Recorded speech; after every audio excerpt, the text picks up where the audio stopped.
Good evening and welcome to Face to Face. Well, exactly 1 week ago, the nation was stunned by the news that was coming out of Port Arthur. A gunman had gone on a shooting spree, killing 35 people, both young and old. First, sheer disbelief, then shock and a national outpouring of grief. It's fair to say, too, that among the emotions has been anger. Much of that has been aimed at the gun lobby. Later on, we'll be speaking with an outspoken critic of that lobby, Associate Professor Simon Chapman. But with the Prime Minister John Howard poised to push through tougher gun laws, or at least try to, our first guest tonight is the President of the Sporting Shooters Association, Ted Drane. Welcome to the program. Thank you. On our panel tonight, the Seven Network's Glenn Milne and Lisa McLean from the Australian newspaper. Welcome to you both. Ted Drane, if we could start on a personal level, you represent a lot of shooters, you're a committed shooter yourself. What was your personal reaction when you heard the news that was coming out of Port Arthur?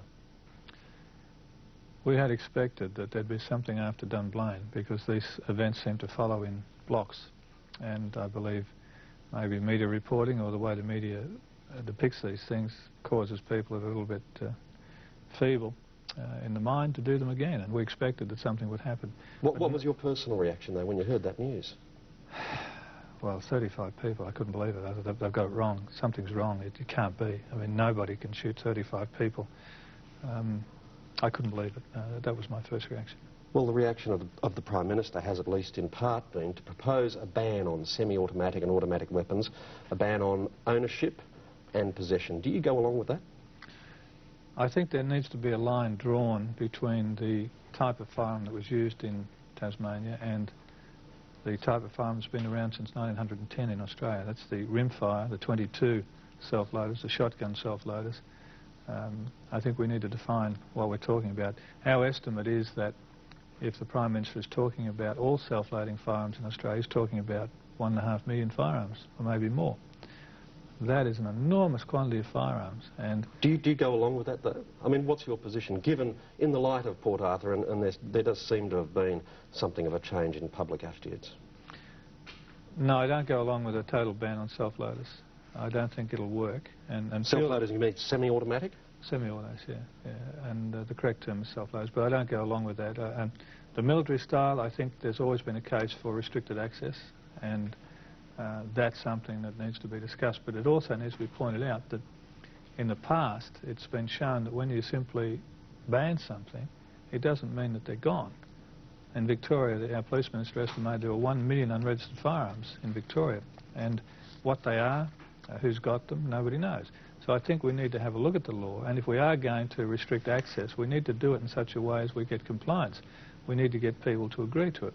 And that's the only way to do it. There isn't any quick fix to it. There's no band-aid approach. There's nothing you can do tomorrow that will take 1.5 million firearms out of the community. Well, Mr. Drane, one of the proposals that apparently the government is canvassing as some sort of quick fix at least is a buyback scheme, so that you offer money to people to give up their guns. You say there are 1.5 million of these weapons in the country. What does that mean in terms of the cost the government will be looking at to buy back these weapons? Well, again, the distinction between firearms. I mean, the Chinese rifles are very cheap and nasty and not worth much money. The AR-15 Colt, which is a civilian reproduction of a military rifle, is worth $2,500. So on average, how much would the government be looking to pay out? On average, probably about $300 a firearm. So that's $300 million? Yeah. Well, no government could probably afford that, could they? No, but can any government afford to ban something and say we're going to confiscate it, and if you don't choose to give it to us, we'll come and take it? How are you going to do that? I mean, logistically, how are you going to do that? If the law is passed on next Monday that says that 1.5 million firearms are illegal in this country and the people that own them are now criminals, how are you going to enforce it? I mean, what are you going to do to make sure there's compliance? If you don't support that proposal, what's your solution then? What do you think should happen? Well, we believe that restricted access, and I've said this before if anyone cares to look at what I've said, that should be applied to military type of firearms. Will you take that proposal to the government? Yes, if we're asked, and the trick here is to be asked. I mean, in the past we haven't been asked, and you know, we're depicted as the gun lobby. I guess certain aspects of the media and other people need somebody to have a go at, but there are 2 to 3 million people in this country who own firearms. Now, they're not all fools, and I noticed the headlines today, gun fools. They're not all fools, and there are people out there that have things to say and have opinions and should be listened to. We are not. Would you like to take those opinions to the meeting of ministers next week or this week? Yes, I would. And hopefully around the country we'll be able to get to our police ministers before this meeting and put some proposals to them. So are you saying the Prime Minister, the reaction of the Prime Minister is a knee-jerk reaction, in other words? I'm saying that it's quick and it needs a fairly quick response, but I don't think it's been considered. And the question that needs to be asked is how are you going to do it? What about a national register, Ted Drane, of guns? Yes. Well, I'd prefer a national register of firearm owners. We've always thought the emphasis should be placed on the person. Is it much good having a national register of guns if somebody like this man in Tasmania can get one?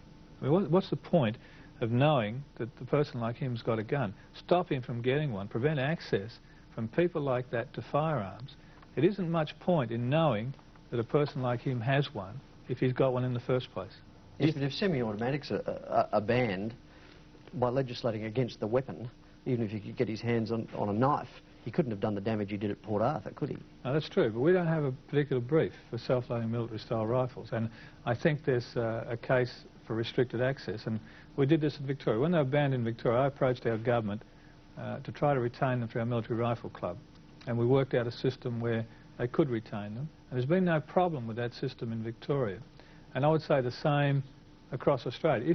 If you really want to get them out of the community, if you really want to know where they are, if you want to tag them, and look, you must bear in mind there are 350,000 of these Chinese rifles in Australia, and probably 15,000 are known where they are. The rest of them nobody knows. Well, on that question of not knowing where those weapons are, do you think a ban or a threatened ban will drive gun owners underground? In other words, they'll go to ground with their weapons?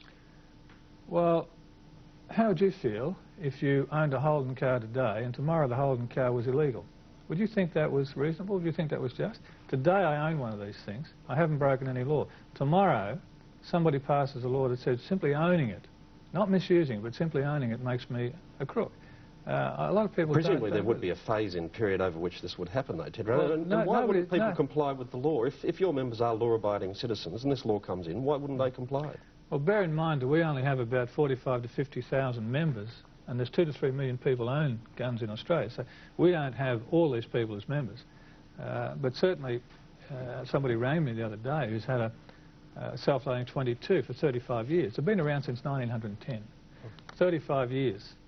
Now, if you say to that man is a farmer, after next week you can't own it anymore.